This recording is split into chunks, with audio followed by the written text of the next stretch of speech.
This is Outside the Round with Matt Burrill, a Raise Rowdy podcast.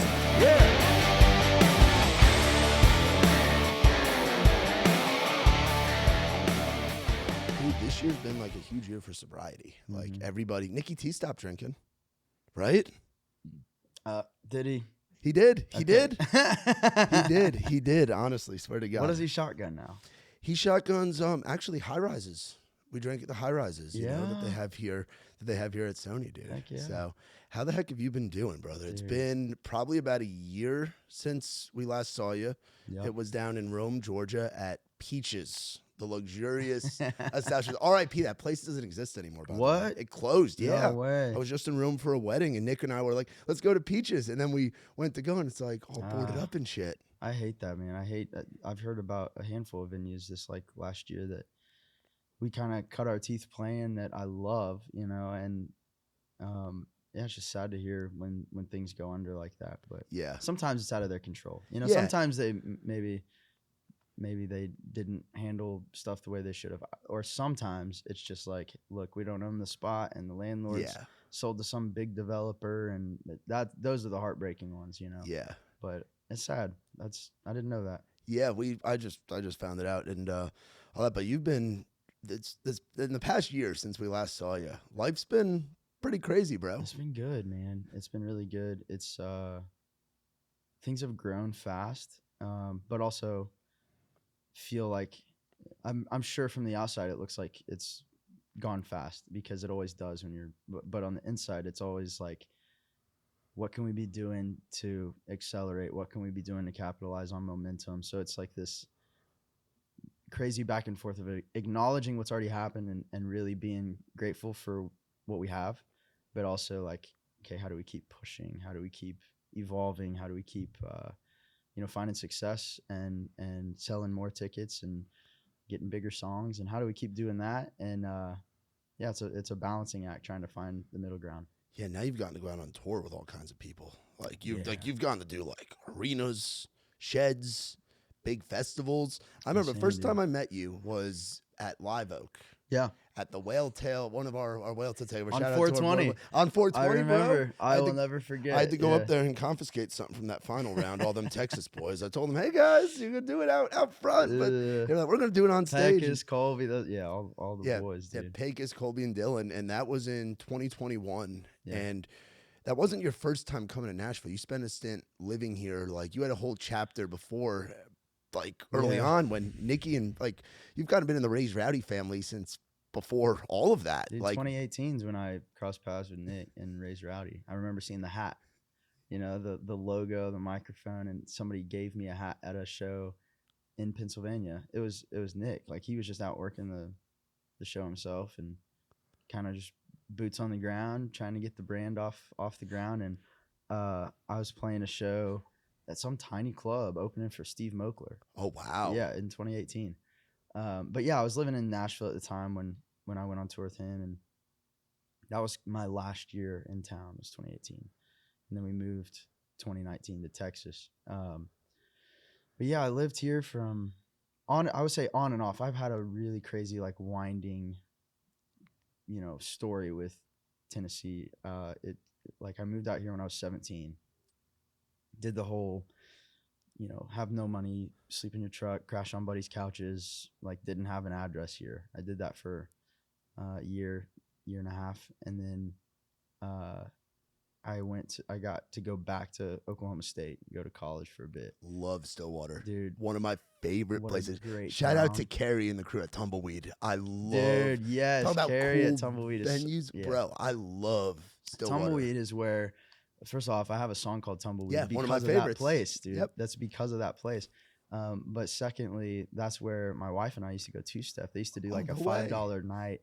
I believe it was Tuesday night, so you could go out there and dance for $5, get in and have a blast. So I love that town. But yeah, just it's been a freaking great year. But it's also just how do you find the balance? And Nashville, that season was for the year that we've had, the mountain and valley roller coaster it was to get here. That stint in Nashville felt like you know, after I came back from Oklahoma State, moved back out here about halfway through my college career, and I was like, this is it. This is gonna work this time. I have a feeling like I've lived real life. I've got all these songs. I was playing shows with my band the whole time through college. Now I'm back and I feel like I kind of understand the town. And I ended up getting a record deal offer, and it just was not right.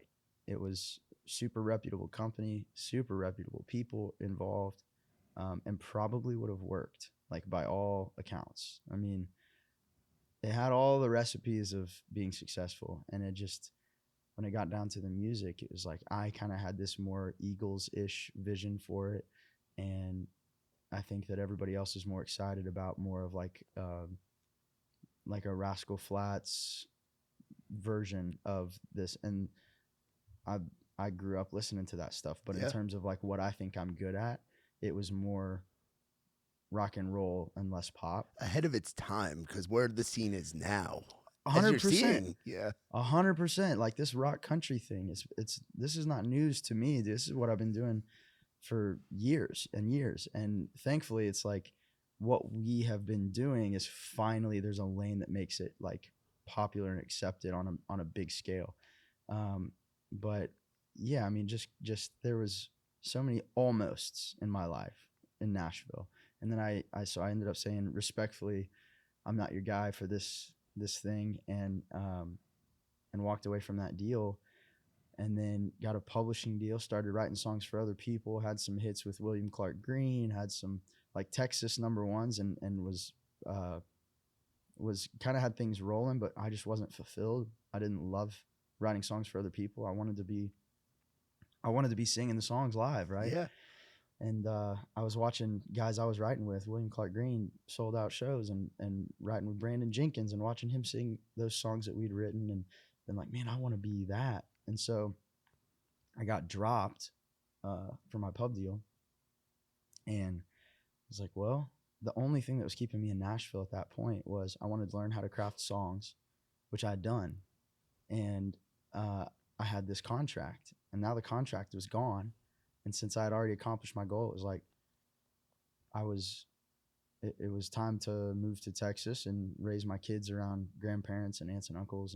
And to be honest with you, like I had been so caught up in chasing the dream here that I was like I was taking for granted my wife and my little girl and things that I should have had so much gratitude for. And I just was so caught up in chasing something that Texas was a reset.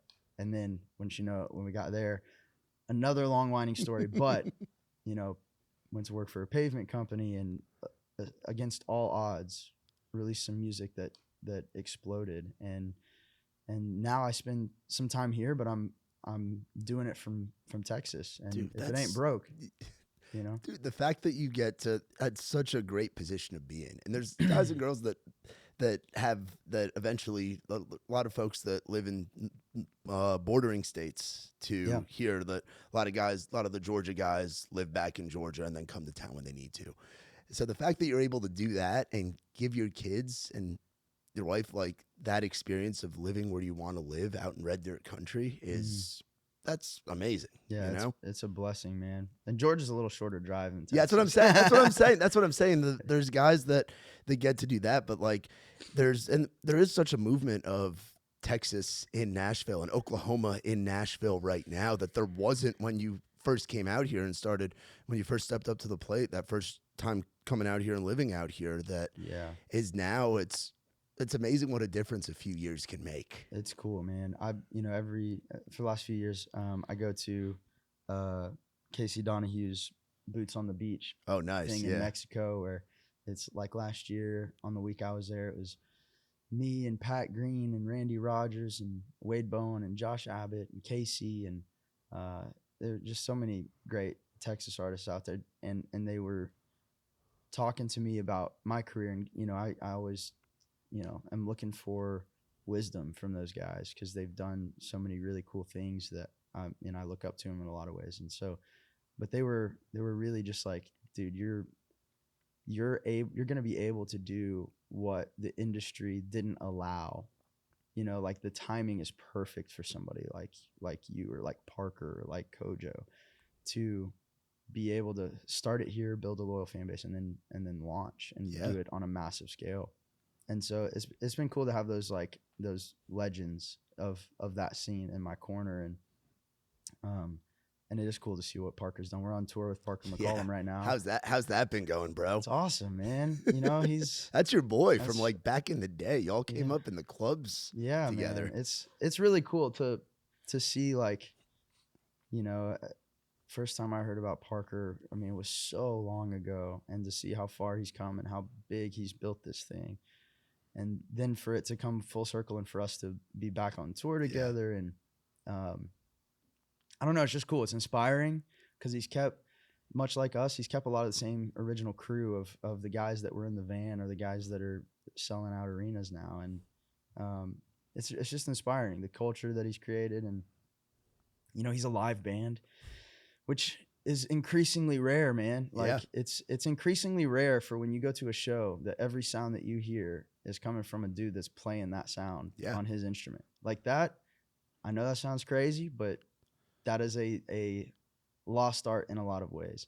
Kojo's like that, Parker's like that, and that's the scene that we grew up in. So we are like that too. And I just have so much respect for the guys that can achieve the level of a show that they can achieve. Bro, the production is insane at a Parker show. It's great, man. It's so good. And it's just like, you know, not that anything is right or wrong, but I have an added layer coming up in that like Western swing world when I was a kid, and live musicianship was everything. And so to watch a guy that I've watched build it from nothing to this monstrous thing and sell tickets and have a fan base that will follow him, whether he's on the radio or whether he's, you know, whatever the next big thing is, whether he's on the streaming services or whether he's selling music to his fans directly. Like, he has a fan base that will be there for forever. Yeah. And it's cool to see somebody build that.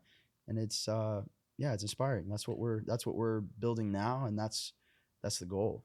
Yeah, and even they know the words to like the Limestone Cowboy shit, like going way back, or the Limestone Kid, I think it was. Yeah, but like Kid. those early days when like him and Co were cutting their teeth. Like, who were some guys in like your crew coming out of that Texas era of when you were out there? Because I feel like there's a lot of like, and it's here in Nashville too, where like guys and girls kind of run together and go out and hit the clubs for the first time together. Dude, they're out at the bars. They're doing the acoustic gigs for like $100-$200, and then they're opening for each other. Who were some of those guys for you? Yeah, well, I would say the first one, that like gave me a shot before.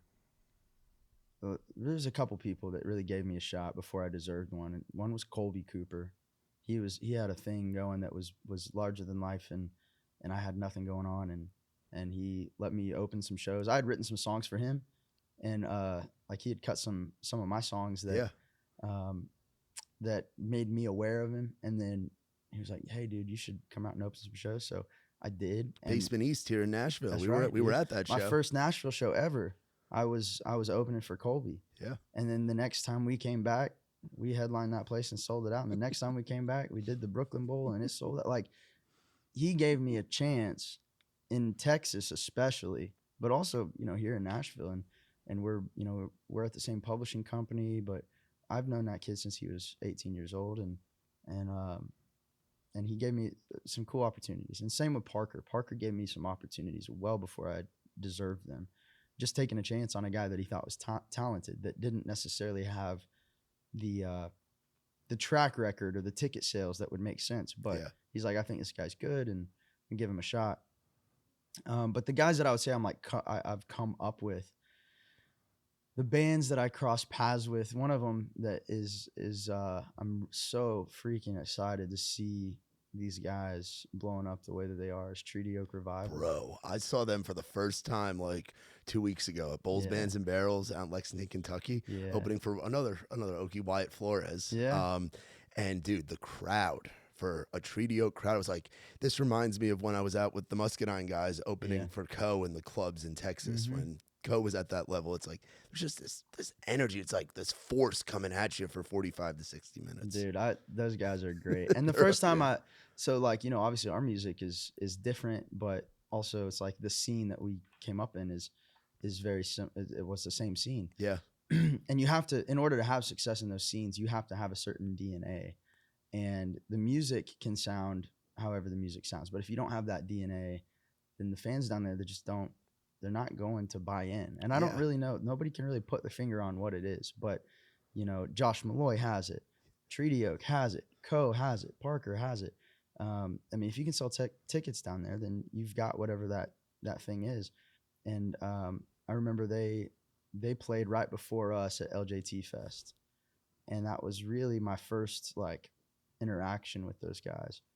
And Lance, the guitar player, was like just one of the greatest dudes. I mean, I text that guy all the time, and they're fans of us, which I didn't know. Like that was kind of the craziest part to me. It was like, for some reason in my mind, these guys didn't like us. Because it's just such different styles. Yeah. Like what? And we had already had, like, for the first time ever in the long time that we'd been doing it, we had just had like mainstream success. And a lot of times in that scene that we kind of cut our teeth in, it was like we didn't always love it when somebody had mainstream success, because things started to change. It's like the underground kind of thing, that community. And so we probably had some insecurities the first time that we were playing and crossing paths with the Treaty Oak guys, because we had just experienced like this mainstream success. Which song was that? It was Wild as Her. Oh, okay, and yeah. It was like it just, I don't know where it was, but it was like all over the radio, and it was like, man, in my mind, I was like, we have done nothing different. It just blew up. Like I don't know how else to say that. It's like, go listen to the last two records. Like nothing's really changed. We're still making same brand of country music we've been making, and it just exploded. So I probably had some like a little bit of insecurity about that, of like having mainstream success, of like, I don't want people to see me as some sellout, but really we didn't do anything different. It just blew up. And so I meet these guys, and I just remember like wondering if they were gonna like us. And then Sam, he was like, hey dude, I don't know what you're doing, but if you're free on April something, like me and my girl are getting married, and Gold is like one of my favorite songs ever. And I was like, oh, this guy knows the music. This guy. And so from that point on, dude, because we were already, my band and crew, we already kind of had our, we were aware of them. And we guys in the band were kind of listening to their stuff going, hey, these guys are pretty good. And so it's been cool to see that friendship has grown. Like those guys are buddies of ours. And it's just so, just like the Red Clay Strays too, dude. Dude, yeah. We played the Opry. I think it was my second time ever playing the Grand Ole Opry. And the guys that go out right after me are the Red Clay Strays. What a 1-2 right there. That's sick. I got off stage and I was like, I felt amazing about how everything went. And then I walked off, and to my I don't know, just you got to keep your it's easy as an artist to be thinking about yourself and your own performance and be caught up in that. And then you step off stage and somebody talks to you about your performance and you're in me mode. And I remember I zapped right out of me mode because I heard what they were doing on stage. And I was just like, man, this is such a cool moment that I don't want to be focused on like what I can do with my career by talking to so-and-so here. And I was just like, pause all that, dude. I'm hearing some great music right now. Yeah. I'm going to walk back to the side of the stage and just enjoy this. And they played Wondering Why. And I was just like, I literally looked at Jordan, who books the Opry. I was like, who are these guys? And where did you find them? They're freaking great. Yeah. And that was when they had, I mean, maybe 200,000 people listening to them on Spotify. Yeah. And I was just like, these guys are fantastic. And it's just really cool to see Treaty Oak Revival, to see Red Clay Strays, to cross paths with these bands and these guys. Because it's really my first time doing that, like coming up and crossing paths with other artists at your level and then watching them go on to do great things. Yeah. It's the only thing better than winning is winning with friends. Dude, 100%. And seeing people that you like win. Yeah. And I've loved watching Josh Malloy blow up. Bro, man. great guy. anybody that's got that Stillwater connection, I really, that's where I went to school, and I have an affinity for the artists that come out of that community. Yeah. How is the Calf Fry Festival? Because I never get to go to it. So it's always the same year as Key West, which is where we're down at the Key West Songwriters Festival every year. Yeah. I think next year we might try to like divide and conquer. I told Nick, I'm like, bro, I got to get Nicky T to Stillwater. Like he's got to experience the weed.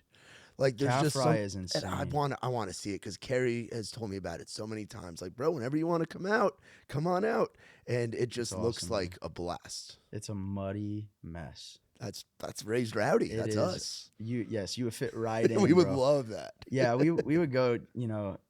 I mean, it's like everything else in that town hits pause because like nobody's in class. Everybody knows Cal Fry is happening. So people are just like, why try? I'm not going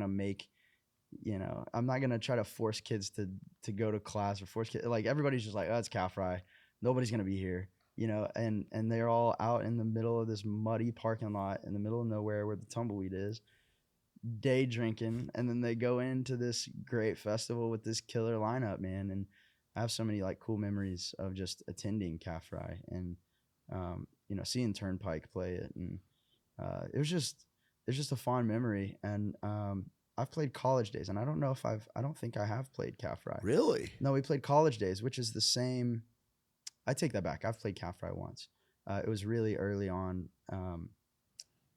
Haven't played it since we've had all the success that we've had, but we played College Days, which is the same festival grounds put on by the Tumbleweed, just at the opposite end of the year. It's like in the spring instead of the summer or something like that. Okay. So we played that, and the last time I played that, a guy by the name of Zach Bryan was rolling through and playing that festival.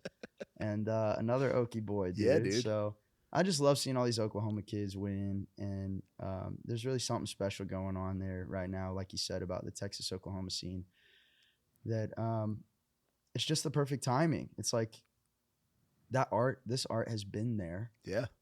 It just never has had a national spotlight, and it's never been embraced the way that it's being embraced now. And it's an exciting time to be an Oklahoma musician, dude. It's authenticity, bro. It's people want authenticity and they want emotion. And there's just something about Oklahoma folks. Y'all, I don't know if it's the Trail of Tears stuff that happened there. I don't know if it's just small town stuff. I don't know what is in the water, but there's just sad emotion like that comes out of it, because there really is. But there's party too.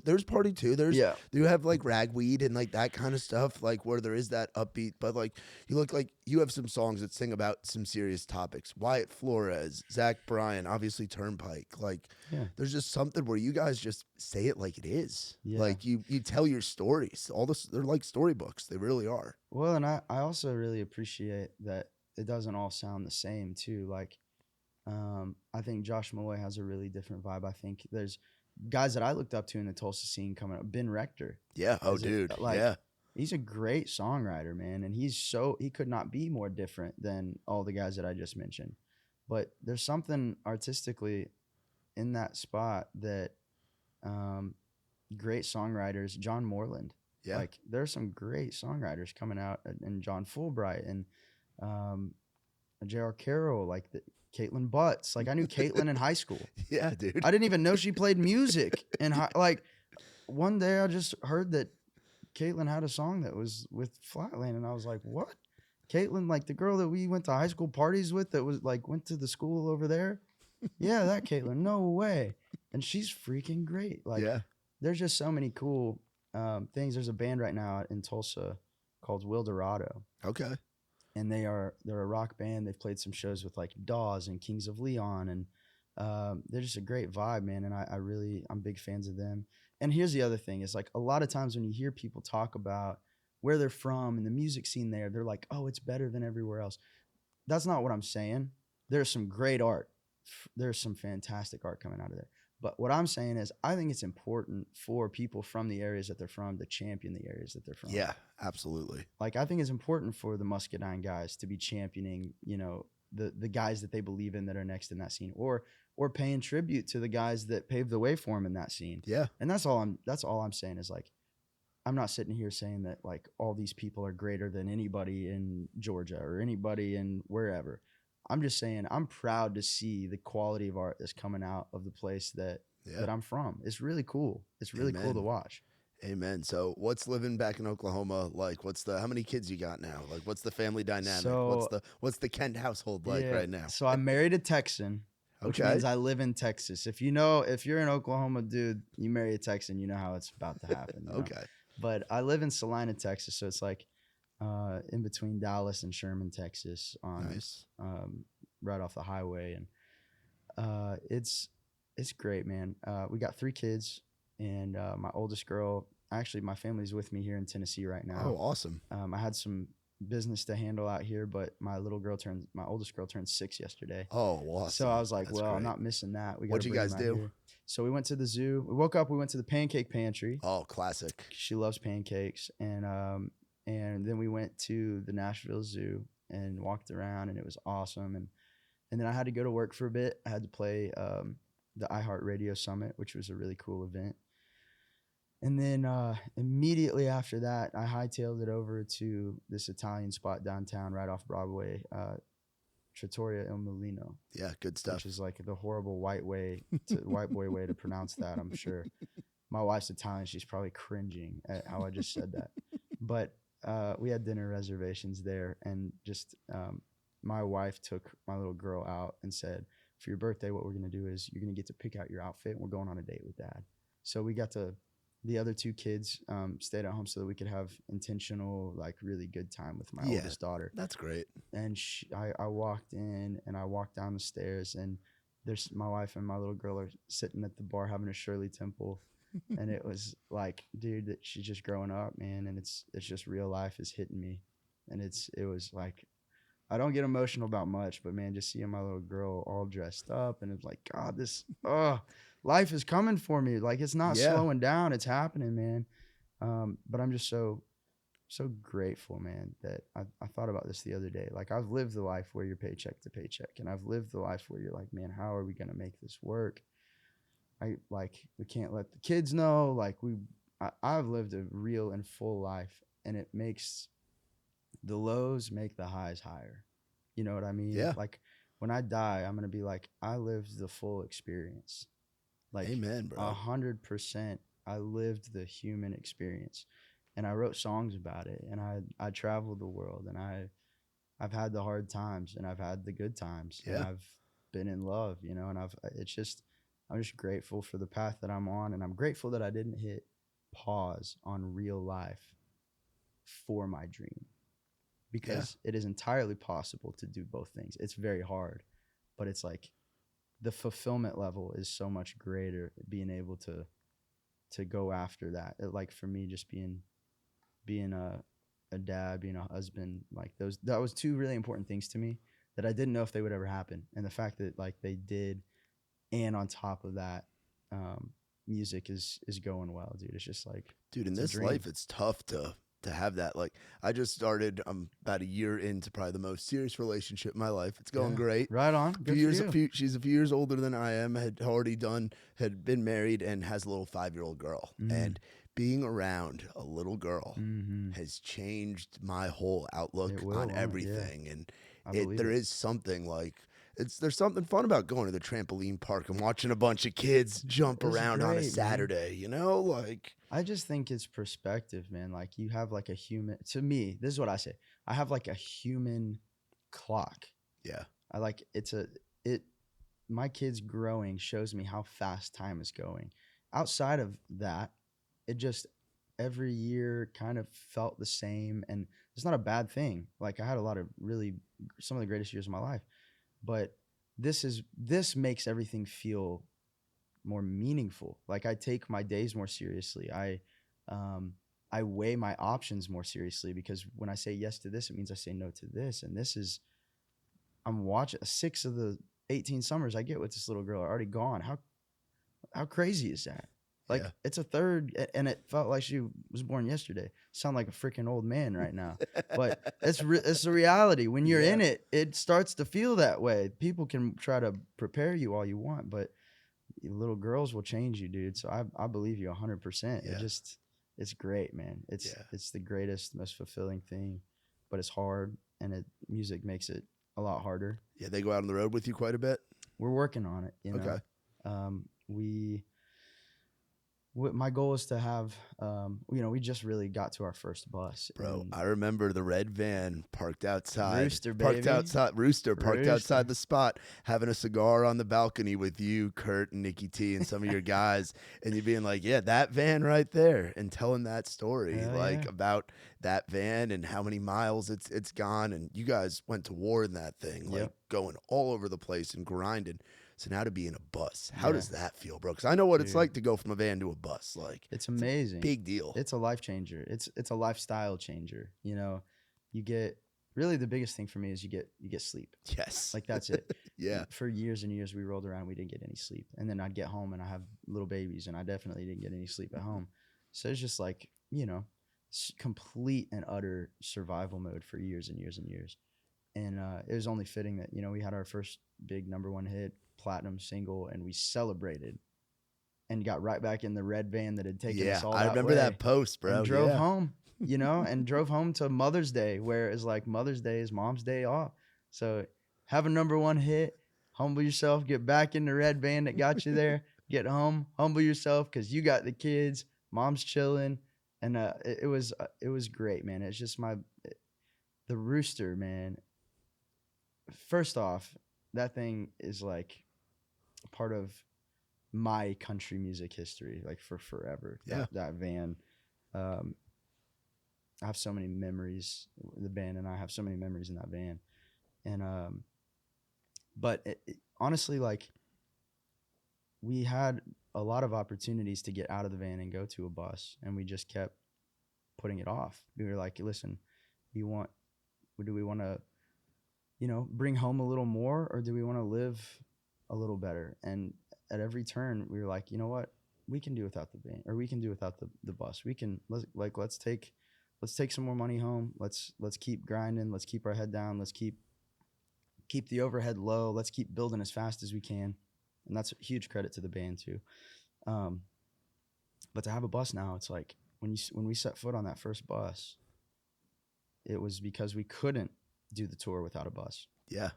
And it was 100% that moment of like, there's not an ounce of me that feels guilty or privileged about this, because this was earned over years and years and years of delayed gratification. And now we're here, and it was super rewarding. And that was one of the posts, or one of the things I said in the very first post about having a bus is, if there's one thing I've learned in my life, even though it's painful to learn it and I hate that I have to relearn it so many times, it's like, delayed gratification is always better. It always feels better. Yeah. I don't know why. It's just like a law of the universe almost. It's just like, if you have to wait for something and work your ass off for it, it just is better. Yeah. And so this bus, like, I'll tell you this too. When we got off the Aldine tour, we had 2 straight weeks of headline shows in the state of Texas. And so we were like, going home, let's go back to Rooster. It's just 2 weeks, and then we'll get back on the bus and have to go on this Parker tour or whatever. Like, just 2 weeks, we can do it. We'll be fine. We got in, and night one, we were all like, what are we doing? Like, we did this to ourselves. The back and forth is brutal. I've had to do that before. Bro, it was horrible. And we all just laughed because we're like, man, now we're spoiled, right? But it's like a saying is, one of my favorite sayings is, a luxury enjoyed once becomes a necessity. Yeah. And that was very true of the bus. I mean, just people having the ability to catch up on rest, and to be fresh, and to, be able to eat well, having a fridge, having a microwave. Not stopping at every Love's or Buc-ee's and dude. eating that chopped brisket sandwich or that Hardee's biscuit. Yeah. Camaraderie goes up. You have more downtime together that's not all work. Yeah. And in the van, it was just like, play the show, load out, don't go to bed. You just drive 6 hours through the night to the next show, sleep in the van for a couple hours, unload, go to work, play the show, pack it up, do it all again. And there wasn't like a lot of it was survival mode. There wasn't a lot of time for just like the overall camaraderie to increase, because we were all just dog tired and we're just trying to get through. And now the energy at the shows is that much better. Thankfully, adrenaline's a thing. Yes. And even in the van days, we were putting on great shows and having a blast doing it. and you live for those like 90 minutes on stage. But now it's like I think we really get to bring our A game every Yeah. single night, and it's in large part due to being semi well rested and being having a lifestyle that means that now we can repeat it at a sustainable rate, Yeah. for years and years and years to come. But Yeah. my goal, all that to say, I completely blanked, but my goal is 2025. I know we just got the bus this last year, but my goals for 2025 is to get the second bus, mainly because I want my family to be able to enjoy and be out with us as much as possible, because those years are so fast, man. And I know that I'm in a point in my career where you can't take your foot off the gas and you got to work hard. And so like just saying no and going home and not working is not really an option right now. But it is an option to bring them with. Like, Yeah. let's keep putting the work in, and let's do it while getting that quality time in. So that's the goal. It's a lofty goal, but dude, I mean, my whole life has been odds are stacked against you. Yeah, and dude. long shots and whatever. So like we just at this point just manifest crazy things and go for it. So yeah, in the next year, get that second bus and bring the family out. 100%, dude. That's awesome. Have you had an oh shit moment lately? Oh, So I feel like they happen quite a bit, especially when you've had and I know you've been grinding for years, but like the last year, like it's just been nuts. Like with Wild as Her, with the Aldine tour, now the Park tour, with Now You're in a Bus, like so like a venue where you were like, oh shit, or like any of that stuff happened yet?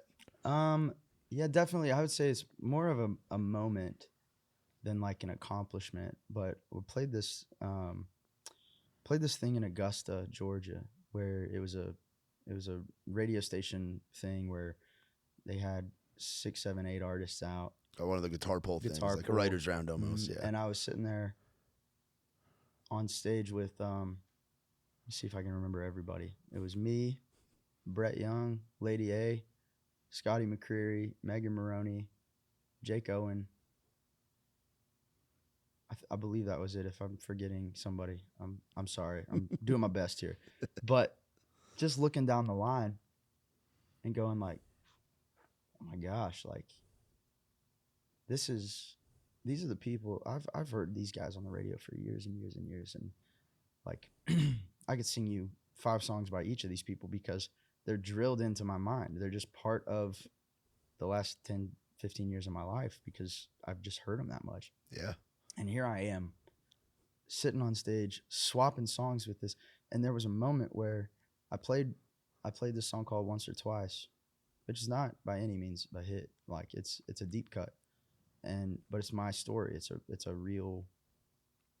very real song. The hook of the song says, "I've never seen the face of God, but I've stared down the devil once or twice." Yeah. And I played that, and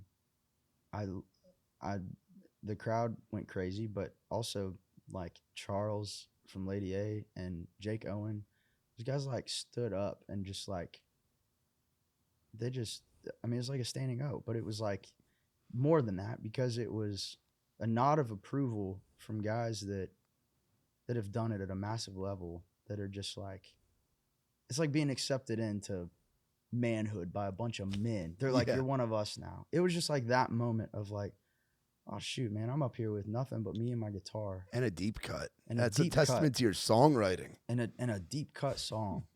And these guys are like, yeah, man, you got it. And I don't know, that was just a moment to me that I won't forget. And I think like artist appreciation from artist to artist is a huge thing. And it's something I need to work on more. I need to show more honor, like, because this is a really hard thing to do, and we're all insecure artists, and we're all constantly probably facing that imposter syndrome of like, man, do I really deserve to be here? Am I really, like, is my art that good? But I think that's just like the crux of being an artist, is like part of what makes the art great is the insecurity, is the vulnerability, right? Like we're all confident people, but at a certain point, you're still wondering, like, how much of this is luck? How much of this is hard work? How much of this is God? Like, Yeah. you don't really, there's no way to know. Yeah. We never do. No, but it's life-giving when those moments between artists happen where one artist just goes, yeah, dude, I respect that. I like, it's just a show of honor. Like, I'll never forget that. And so, yeah, it's something that I want to get better at, is just giving that honor to other artists when they do something great. You know, the Treaty Oaks, Yes. those people, man. Like, I just want to be like, hey, good for you. Like, Red Clay Strays, good for you, man. Yeah. Like, you're doing the thing. You deserve everything that's coming to you. Yeah, aside from like Red Clay Strays, Josh Malloy, the Treaty Oak Boys, who are some young artists that you're like, I know you're just as much like, what I love, one of the many things I love about you, you're just as much like a music consumer as you are. Like, there's a lot of artists that don't listen to a lot of stuff. You're a guy that loves listening, whether it's like old shit, but also new shit. Yeah. Who are some folks that have like caught your ear recently that you know about? You wanted to put us on. I know you mentioned that band out of Stillwater. Wildorado. They're out of Tulsa. I love them. It's one of my favorite it's one of my favorite bands that just I can put on the whole record and just jam. I love it. And that's outside the country genre. Yeah, dude, that's us too. You know, it's kind of it's my favorite thing to see, and it's my least favorite thing to see when the person that I've been like my go-to answer is now popular. Is like the thing that I was like, I've said in a few interviews, and I've just been listening to the record for a while, and I'm sure it seems like I'm trying to be like, I was one of the first guys, but no, to be honest with you, I heard a song quite a while ago that I played for my wife, and I was just like, listen to this, listen to the sounds, listen to the production, listen to the diction, like the word choice here, listen to like moments where most people would have written a new idea, but they just chose to make it this. There's a moment of like repetition, and it just adds to the vibe. And listen to all that stuff. And then I played her the song, and it was American Gothic, Stephen Wilson Jr. with Haley Witters. That was the first song that I heard off that record, and I loved it. I love it. Like, you know, I have a song called Big Flame, which is one of my favorite songs I've ever written, and I put it out June of this past year, and the whole premise of the song is, you know, call me old fashioned, I guess. Like, I like some things that are outdated. I like some things that maybe other people don't like, and that's cool. Like, that's you do your thing, I'll do mine. That's the whole point of the song. And he has a line in that song that says, a red big lighter in a blue jean pocket, lost in the land of American Gothic. I was just like, it's you. that's you right there. Yeah. I just identified with it so much, not because we wrote something that was similar, but because like I loved the imagery, I loved the attitude of it, I could see it, I could feel it, it's just a great story. He painted a great picture. And I honestly was late to the record. Like, I think the record's obviously getting all the critical acclaim that a record can get, and that's awesome. But I was late to the record. I had a few songs that I loved off of that, but I hadn't deep dove into the record. So Stephen Wilson Jr. is an answer. Let me think about. We just had a guy out on the road with us named Jonathan Hutcherson. Oh, dude, Jonathan's awesome. I think he's awesome. He's been cooking in the scene here for a little while. Dude, I was aware of his EP. Maybe 2 years ago, and I just posted. I'd never met the kid. I just posted, and I said, I'm just turning y'all on to great art. I just think this is great art. It's really good. And it's not like what I would do. It's not my lane necessarily, but I can appreciate things that aren't in my lane. Like, that is super cool stuff. And we like Kentucky Blues is like I love that song. Yeah. It's great. So and I saw him, you know, he came out and opened some shows for us this past weekend. And it's just cool to be able to like give some opportunities instead of, you know, Parker was giving me opportunities, and now it's cool to be in a position to be able to like, hey, we got a sold out show and we can put whoever we want on it. And so it's going to like, do you want to play the show? And he's like, heck yeah, we'll be there. So it's the full circle thing, dude. It's giving back to the community that you were in their spot at one point, and somebody 100%. That for you. It's helping that brother climb up the hill, climb up the ladder. Well, dude, I want to give you this. We got a little bag of Raised Rowdy goodies right here. Right on. I'll pass that over to you. If you open that up, you know it's from me, Nikki, and Kurt. We have Come got on. you a stash of Crowned Head cigars, bro. Let's A stash of cigars. You're loaded up now. You've got gift that keeps got on some giving. good stuff in there. Then we got some new shirts in there. We got an outside the round shirt that's like that one right there. Yeah, that's mine right there. Soprano style. Because I'm New York. Sopranos Yeah, there we go. We got the Sopranos shirt right there. That's good looking, buddy. Yeah, we got you with the classic, the raccoon. The old trash panda. Oh, dude, yeah, that's us. Raise Rowdy. We're cute and cuddly. Don't put us in a corner. You know, we'll jump out at you like the That's raccoon great, elf. bro. So Thank yeah, we got you. We're happy to have you as a part of the family, dude. You're one of our OGs. When people are like ask Nick, like artists that we've like connected with and that we consider like our homies at Raise Rowdy. You're always like one of our guys that we're like, we right love on. kicking it with Corey. Like whenever he's in town or whenever you put out a project, like anything you ever need from us, like your family, bro. Like you're as Raise Rowdy as it gets. You and your guys, like we really appreciate the hell out of you, and we want to try to get out to see you. I know you're doing a lot of opening stuff. I saw you're in Georgia next week. I don't know. I think you're in Savannah, Georgia. Yeah. Which, No, we are. Funny We're in enough, Savannah. we'll be down at Statesboro, Georgia, Come the night on. before at the Blue Room. Okay. Which I know you've been there. Al Uh-huh. Chapman said to say hello, by the way. Yeah. So, Tell myself what's up. So yeah, we'll we definitely want to get out there and on. see you at some point. And We got plenty to choose from, man. Like at the end of the day, we are always going to be a live band, and we will be on the road, and we will be playing a lot of shows. And so, yeah, there's plenty to. We're touring with Parker through the end of August, I believe. Yeah. Also, we're playing Red Rocks with Parker, which will be what the fuck? awesome. What the fuck? That's Excuse me. crazy. Yeah. But then the other thing is, I want to say the second week of September through probably the end of November, we're gonna pick our favorite markets, and we're gonna do just like a blowout headline tour. Dude, let's go. Where it will just be like my favorite clubs that we've ever played. Okay, we're gonna be there. We do Rowdy on the road, where we go out like we did with you in Rome, yes. and we'll come out. We'll It's document gonna be some of that. It's gonna be so fun, man. One of the cool things about coming up at the rate that we did was getting to play all the clubs along the way, dude. all over the country, all like over the everywhere. country, dude, and coming across clubs that you know you might not ever find out about if you weren't building it the way that we were building it. And so we're gonna go, pick some of our favorites and go play them, and it's gonna be a good time, dude. I have no idea who's opening, by the way. Yeah. And but enticing offer. I still have Rooster. So if you're like, hey, we're good, but I don't got a van, man, do I have a deal for you? Yeah, opening for you guys You can on tour in Rooster. Yeah, tour in Rooster while going to Follow all the those bus clubs in that you took Rooster, yeah. That'd be awesome, dude. Well, brother, I appreciate Yeah. you coming on, and Thanks, super stoked. Love the new music that you got coming, Thanks, and bro. dude, we really appreciate you and happy to call you a member of the Raised Rowdy Dude. family, brother. Always appreciate you, brother. Hell yeah. Y'all be sure to check out our boy Corey Kent if you haven't already. And be sure to like, rate, subscribe, tell your mama and them. And for more information on us, visit raisedrowdy.com. That's Corey Kent. I'm Matt Burrill. This has been Outside the Round.